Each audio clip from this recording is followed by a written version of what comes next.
राधे राधे भक्तों, मधुलता चैनल में आपका स्वागत है। आज हम भगवत गीता के 10वें अध्याय के महात्म्य का श्रवण करेंगे। आइए चलिए शुरू करते हैं। बोलिए बाकी बिहारी नंद लाल की जय, बोलो भोलेनाथ की जय। भगवान शिव कहते हैं, सुंदरी अब तुम 10वें अध्याय के महात्म्य की परम पावन कथा सुनो, जो स्वर्ग रूपी दुर्ग में जाने के लिए सुंदर सोपान और प्रभाव की चरम सीमा है। काशीपुरी में धीर बुद्धि नाम से व्याख्यात एक ब्राह्मण था, जो मुझ में प्रिय नंदी के समान भक्ति रखता था। वह पावन कीर्ति के अर्जन में तत्पर रहने वाला, शांत चित्त और हिंसा, कठोरता एवं दुस्साहस से दूर रहने वाला था। जितेंद्रिय होने के कारण वह निवृत्ति मार्ग में स्थित था। उसने वेद रूपी समुद्र का पार पा लिया था। वह संपूर्ण शास्त्रों के तात्पर्य का ज्ञाता था। उसका चित्त सदा मेरे ध्यान में संलग्न रहता था। वह मन को अंतरात्मा में लगाकर सदा आत्म तत्व का साक्षात्कार किया करता था। अतः जब वह चलने लगा, तब मैं प्रेम वश उसके पीछे पीछे दौड़कर उसे हाथ का सहारा देता रहता था। यह देख मेरे पार्षद भृंगिरिटी ने पूछा, भगवान, इस प्रकार भला किसने आपका दर्शन किया होगा? इस महात्मा ने कौन सा तप, होम अथवा यह जप किया कि स्वयं आप ही पद पद पर इसे हाथ का सहारा देते चलते हैं? भृंगिरिटी का यह प्रश्न सुनकर मैंने इस प्रकार उत्तर देना आरंभ किया। एक समय की बात है, कैलाश पर्वत के पार्श्व भाग में पुन्नाग वन के भीतर चंद्रमा की अमृतमय किरणों से धुली हुई भूमि में एक वेदी का आश्रय लेकर मैं बैठा हुआ था। मेरे बैठने के क्षण भर बाद ही सहसा बड़े जोर की आंधी उठी। वहाँ की वृक्षों की लताएं, शाखाएं नीचे ऊपर होकर आपस में टकराने लगी। कितनी ही टहनियां टूट कर बिखर गई। पर्वत की अविचल छाया भी हिलने लगी। इसके बाद वहाँ महान भयंकर शब्द हुआ, जिससे पर्वत की कंदराएं प्रतिध्वनित प्रतीत होती थी। तदंतर आकाश से कोई विशाल पक्षी उतरा, जिसकी कांति काले मेघ के समान थी। वह कज्जल की राशि, अंधकार के समूह अथवा पंख कटे हुए काले पर्वत सा जान पड़ा था। पैरों से पृथ्वी का सहारा लेकर उस पक्षी ने मुझे प्रणाम किया और एक सुंदर नवीन कमल मेरे चरणों में रखकर स्पष्ट वाणी में स्तुति करनी आरंभ की। पक्षी बोला, देव आपकी जय हो। आप चिदानंदमय सुधा के सागर तथा जगत के पालक हैं। सदा सद भावना से युक्त एवं अनासक्ति की लहरों से उल्लसित हैं। आपके वैभव का कहीं अंत नहीं है। आपकी जय हो। अद्वैत वासना से परिपूर्ण बुद्धि के द्वारा आप त्रिविध मलों से रहित हैं। आप जितेंद्रिय भक्तों के अधीन रहते हैं तथा ध्यान में आपके स्वरूप का साक्षात्कार होता रहता है। आप अविद्यामय उपाधि से रहित, नित्य मुक्त, निराकार, निरामय, असीम, अहंकार शून्य, आवरण रहित और निर्गुण हैं। आपके चरण कमल शरणागत भक्तों की रक्षा करने में प्रवीण है। अपने भयंकर ललाट रूपी महासर्प की विष ज्वाला से आपने कामदेव को भस्म किया है। आपकी जय हो। आप प्रत्यक्ष आदि प्रमाणों से दूर रहते हुए ही परमानन्य स्वरूप हैं। आपको बार बार नमस्कार करते हैं। चैतन्य के स्वामी तथा त्रिभुवन रूपधारी आपको प्रणाम है। मैं श्रेष्ठ योगियों द्वारा चुंबित आपके उन चरण कमलों की वंदना करता हूँ, जो अपार भव पाप के समुद्र से पार उतारने में अद्भुत शक्तिशाली हैं। महादेव साक्षात बृहस्पति भी आपकी स्तुति करने की धृष्टता नहीं कर सकते।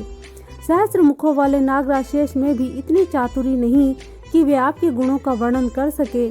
फिर मेरे जैसे छोटी बुद्धि वाले पक्षी की तो बिसात ही क्या है। उस पक्षी के द्वारा किए इस स्रोत को सुनकर मैंने उससे पूछा, विहंगम, तुम कौन हो और कहाँ से आए हो? आप तुम्हारी आकृति तो हंस जैसी है, मगर रंग कौवे का मिला है। तुम किस प्रयोजन को लेकर यहाँ आए हो, उसे बताओ। पक्षी बोला, देवेश, मुझे ब्रह्मा जी का हंस जानिए। दुर्जटे, जिस क्रम से मेरे शरीर में इसमें कालिमा आ गई है, उसे सुनिए। प्रभो, यद्यपि आप सर्वज्ञ हैं, अतः आपसे कोई भी बात छिपी नहीं है। तथापि यदि आप पूछते हैं तो बतलाता हूँ। सौराष्ट्र, जिसे आज सूरत कहते हैं, नगर के पास एक सुंदर सरोवर है, जिसमें कमल लहलाते रहते हैं। उसी में से बाल चंद्रमा के टुकड़े जैसा श्वेत मृणालों से ग्रास लेकर मैं बड़ी तीव्र गति से आकाश में उड़ रहा था। उड़ते उड़ते सहसा वहां से पृथ्वी पर गिर पड़ा। तब होश में आया और अपने गिरने का कोई कारण न देख सका, तो मन ही मन सोचने लगा, ओहो, यह मुझ पर क्या आ पड़ा? आज मेरा पतन कैसे हो गया? पके हुए कपूर के समान मेरे श्वेत शरीर में यह कालिमा कैसे आ गई? इस प्रकार विस्मित होकर मैं भी विचार कर ही रहा था कि उस पोखरे के कमलों में से मुझे ऐसी वाणी सुनाई दी, हंस उठो, मैं तुम्हारे गिरने और काले होने का कारण बताती हूँ। तब मैं उठकर सरोवर के बीच गया। वहाँ 5 कमलों से युक्त एक सुंदर कमलिनी को देखा। उसको प्रणाम करके मैंने प्रदक्षिणा की और अपने पतन का सारा कारण पूछा। कमलिनी बोली, कल हंस तुम आकाश मार्ग से मुझे लांघ कर गए हो।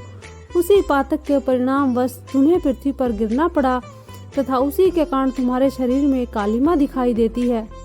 तुम्हें गिरा देखकर मेरे हृदय में दया भर आई। जब मैं इस मध्यम कमल के द्वारा बोलने लगी हूँ, उस समय मेरे मुख से निकली हुई सुगंध को सूंघ कर 60,000 भंवरे स्वर्गलोक को प्राप्त हो गए हैं। पक्षीराज, जिस कारण मुझ में इतना वैभव, ऐसा प्रभाव आया है, उसे बतलाती हूँ, सुनो। इस जन्म से पहले तीसरे जन्म में मैं पृथ्वी पर एक ब्राह्मण की कन्या के रूप में उत्पन्न हुई थी।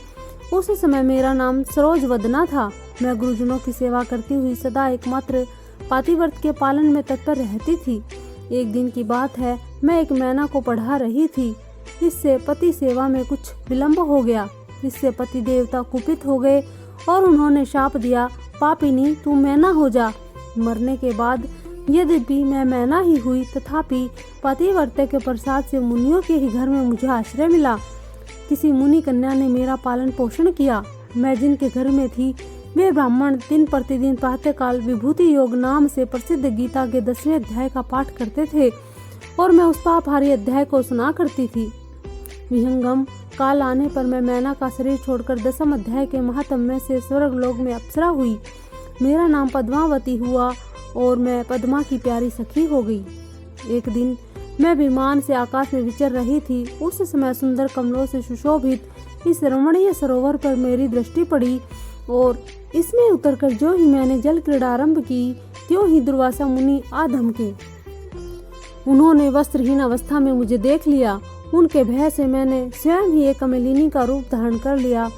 मेरे दोनों पैर 2 कमल हुए, दोनों हाथ भी 2 कमल हो गए और शेष अंगों के साथ मेरा मुख भी एक कमल हुआ। इस प्रकार मैं 5 कमलों से युक्त हुई। मुनिवर दुर्वासा ने मुझे देखा। उनके नेत्र क्रोध अग्नि से जल रहे थे। वे बोले, पापिनी तू इसी रूप में 100 वर्षों तक पड़ी रह। यह शाप देकर वे क्षण भर में अंतर्धान हो गए। कमलिनी होने पर भी विभूति योग अध्याय के महात्म्य से मेरी वाणी लुप्त नहीं हुई है। मुझे लांघने मात्र के अपराध से तुम पृथ्वी पर गिरे हो। पक्षीराज, यहाँ खड़े हुए तुम्हारे सामने ही आज मेरे शाप की निवृत्ति हो रही है, क्योंकि आज 100 वर्ष पूरे हो गए हैं। मेरे द्वारा गाए जाते हुए उस उत्तम अध्याय को तुम भी सुन लो। उसके स्मरण मात्र से तुम भी आज ही मुक्त हो जाओगे। यूँ कहकर पद्मिनी ने स्पष्ट एवं सुंदर वाणी में 10वें अध्याय का पाठ किया और वह मुक्त हो गई। उसे सुनने के बाद उसी के द्वारा दिए इस उत्तम कमल को लाकर मैंने आपको अर्पण किया है। इतनी कथा सुनाकर उस पक्षी ने अपना शरीर त्याग दिया। यह एक अद्भुत सी घटना हुई। वही पक्षी अब 10वें अध्याय के प्रभाव से ब्राह्मण कुल में उत्पन्न हुआ है। जन्म से ही अभ्यास होने के कारण शैशवावस्था में ही इसके मुख से सदा गीता के 10वें अध्याय का उच्चारण हुआ करता है। 10वें अध्याय के अर्थ चिंतन का यह परिणाम हुआ कि यह सब भूतों में स्थित शंख चक्रधारी भगवान विष्णु का सदा ही दर्शन करता रहता है। इसकी स्नेहपूर्ण दृष्टि जब कभी किसी देहधारी के शरीर पर पड़ जाती है, तब वह चाहे शराबी हो, ब्रह्म हत्यारा ही क्यों न हो, मुक्त हो जाता है तथा पूर्व जन्म में अभ्यास किए हुए 10वें अध्याय के महात्म्य से इसको दुर्लभ तत्व ज्ञान प्राप्त है तथा इसने जीवन मुक्ति भी पाली है। अतः जब यह मार्ग पर चलने लगता है तो मैं इसे हाथ का सहारा दिए रहता हूँ। भृंगिरिटे, यह सब 10वें अध्याय की ही महिमा है। पार्वती, इस प्रकार मैंने भृंगिरिटी के सामने जो पाप नाशक कथा कही, वही यहाँ तुमसे भी कही है। नर हो या नारी अथवा कोई भी क्यों ना हो, इस 10वें अध्याय के श्रवण मात्र से ही उसे सब आश्रमों के पालन करने का फल मिलता है। बोलो बाकी बिहारी नंद लाल की जय। बोलो श्री शंभु भोलेनाथ की जय।